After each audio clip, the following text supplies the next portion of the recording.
Fausto Yepes le saluda, bienvenido. Mi querido Fausto, muy buenas tardes, gracias por la entrevista, un saludo a todas las personas que nos encuentran escuchando en este medio de comunicación. Les pido perdón por no estar en Zoom, estoy en carretera, obviamente llegando a los lugares más lejanos que necesitan la información sobre la medida que ha tomado el presidente de la República. Entendemos la situación en este momento, no hay ningún problema, lo importante es llegar con la información y lo importante también es que la gente conozca cuál es la posición del gobierno en este momento, una vez que se han confirmado algunas organizaciones que se sumaron a esta medida, estas manifestaciones. No obstante, ustedes insisten en la necesidad de mantenerse en la eliminación del subsidio al diésel. ¿Por qué? Bueno, nosotros tenemos varios estudios tanto financieros, fiscales, como estudios técnicos sociales que evidencian la necesidad de tomar esta medida. Es una medida que además ha sido consensuada, dialogada con varios sectores, especialmente los sectores que directamente se veían afectados, que no son los sectores del transporte, pero creo que hay que tomar un antecedente específico. Este subsidio era un subsidio que gastaba, y digo gasto, cerca de 1.100 millones de dólares al año, un dinero que en su 80% no llegaba a quien más lo necesitaba. Es un subsidio regresivo que iba hacia economías ilegales como el contrabando, la minería ilegal y el mismo narcotráfico, generando una herramienta para los grupos de delincuencia organizada que a su vez veían al país como un lugar en donde podían ejercer sus actividades, donde pueden ejercer sus actividades de manera más óptima que en otros países cercanos de la región. En ese sentido, para poder lograr el objetivo de tener un país más seguro, un país con menos muertes violentas, extorsiones, necesitamos quitarles de esas herramientas, necesitamos quitarles de esas armas a los grupos de delincuencia organizada, y no solamente hay que quitarles las pistolas, hay que quitarles estos beneficios que se estaban filtrando a estos grupos y no iban a los lugares que más lo necesitan. Ahora, en ese sentido, mi querido Fausto, y como para terminar la idea, hemos generado un sistema de focalización de estos recursos, de redireccionamiento de los mismos para que lleguen a 3 grandes sectores: al sector del transporte para que no se aumenten las tarifas del transporte, al sector agrícola para estabilizar los precios de la canasta básica y al sector de las familias más vulnerables. Ahora bien, las manifestaciones en algunos sectores, principalmente de comunidades indígenas, en el sector campesino, también reclaman y rechazan esta medida porque dicen que les afecta, y para esto muestran, por ejemplo, los efectos colaterales de esta eliminación del subsidio al diésel, el incremento de ciertos precios. Se hablaba también inicialmente de especulación por un lado, pero también de ciertamente el perjuicio que puede causar a quienes realmente se benefician de un subsidio no para actividades ilegales o ilícitas. Sí, Fausto, creo que vamos más de 10 días con la medida anunciada e implementada y no se ha visto realmente un aumento significativo en la calidad de vida de la ciudadanía. Es más, creo que los mecanismos de control que se han implementado y los incentivos, además, que se encuentran ya pagándose a los sectores que yo mencioné previamente, han resultado efectivos para evitar que aumente el costo de vida en el país. Nos parece a nosotros en realidad sorpresivo que casi 10 días después de tomada la medida empiecen estos conatos de manifestaciones que conforme la posición nuestra, lo que buscan es una desestabilización del gobierno. Gracias a varias acciones constantes que realizamos como Ejecutivo Nacional, especialmente la cercanía constante a las comunidades, a las organizaciones de primer grado de los colectivos y nacionalidades indígenas, no ha tenido la intensidad que entendemos nosotros, los dirigentes, han querido que tenga.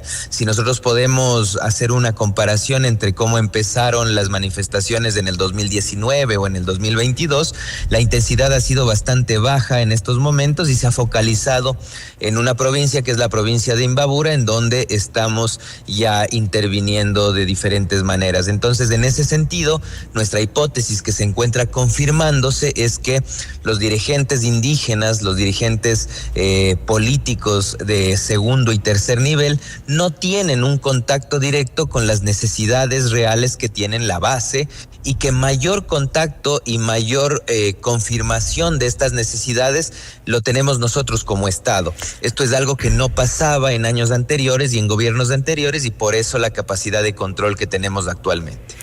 Parte de esas necesidades han sido incluso implementadas, incluidas dentro de las demandas del sector indígena, porque ahora no solo se habla evidentemente de la eliminación del subsidio al diésel, sino otro tipo de demandas de sectores que han sido históricamente postergados. Usted los menciona también, sobre quienes habrá que hacer algún tipo de acercamiento. Seguramente, o muy seguramente, usted será uno de los principales ministros que tenga que hacer ese acercamiento, ese diálogo, esa cercanía con quienes están siendo parte de estas medidas de hecho, para poder llegar a acuerdos, porque hay demandas que son incluso por temas justas. Muchos de los ministros incluso han reconocido aquello.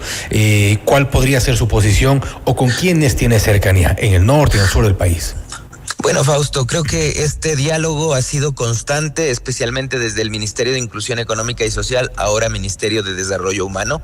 Creo que hay diferentes acciones que evidencian este diálogo constante con la ciudadanía. Nosotros, por ejemplo, ahora que estamos con la sede de la presidencia aquí en el centro del país, tenemos entrada abierta con comunidades, pueblos y nacionalidades de base, porque lo que buscan es la cercanía con los servicios y los beneficios del Estado.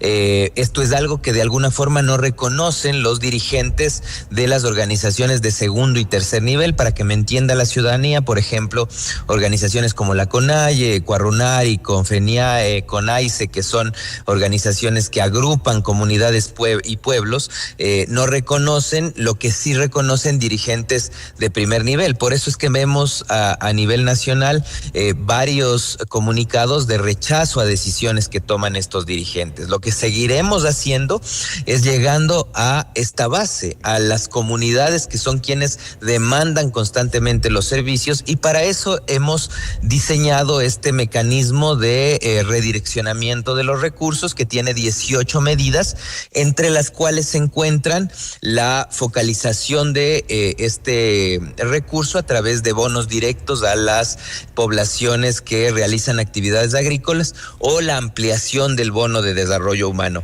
No creo que debamos satanizar, que es algo que constantemente hemos escuchado en medios de comunicación, la transferencia económica directa a los hogares.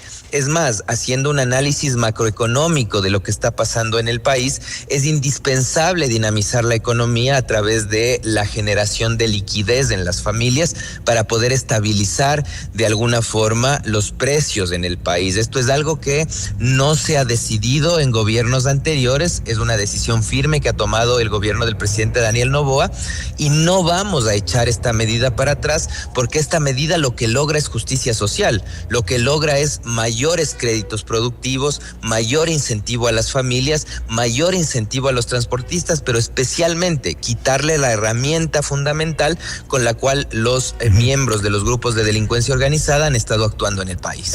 Y con esto cierro, ministro, no podrá ser tampoco permanente o por siempre este tipo de compensaciones, transferencias de recursos a las familias. En algún momento tendrá que suspenderse, eliminarse, para un poco retomar también esta parte del dinamismo. ¿De cuánto tiempo aproximadamente estamos hablando? Bueno, depende de cada una de las medidas. Por ejemplo, una medida directa que se relaciona con el Ministerio de Desarrollo Humano es el pago del bono de desarrollo humano, que además es una medida que va directamente relacionada a las familias más pobres del país. Lo que estamos buscando, en cambio, en ese sentido, es la salida acompañada de los bonos y pensiones, porque nosotros buscamos que la gente no esté esperanzada en la transferencia del Estado, sino que tenga la capacidad de, a través del emprendimiento, del empleo formal, cubrir sus necesidades básicas insatisfechas.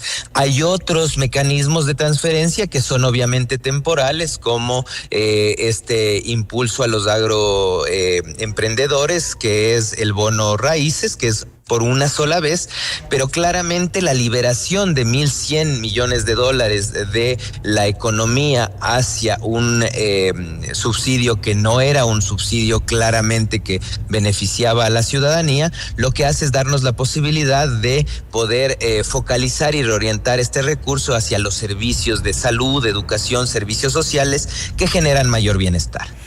Ministro, nuevamente gracias por su tiempo, gracias por haber estado con nosotros. Reconocemos que era un momento complicado, pero de todas formas nos hemos dado tiempo para hablar también con la gente que estamos conectados en este momento a través de este espacio de noticias para poder contarles qué es lo que está ocurriendo en este momento. Nada más para cerrar con esta parte, ministro, la situación en las carreteras en el lugar en el que usted está, que es el sector norte, por el sector de Otavalo, ¿cómo está este momento?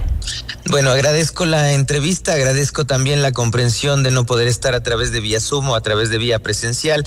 Entiendo que toda la ciudadanía conoce cuál es el trabajo que estamos haciendo como gobierno nacional.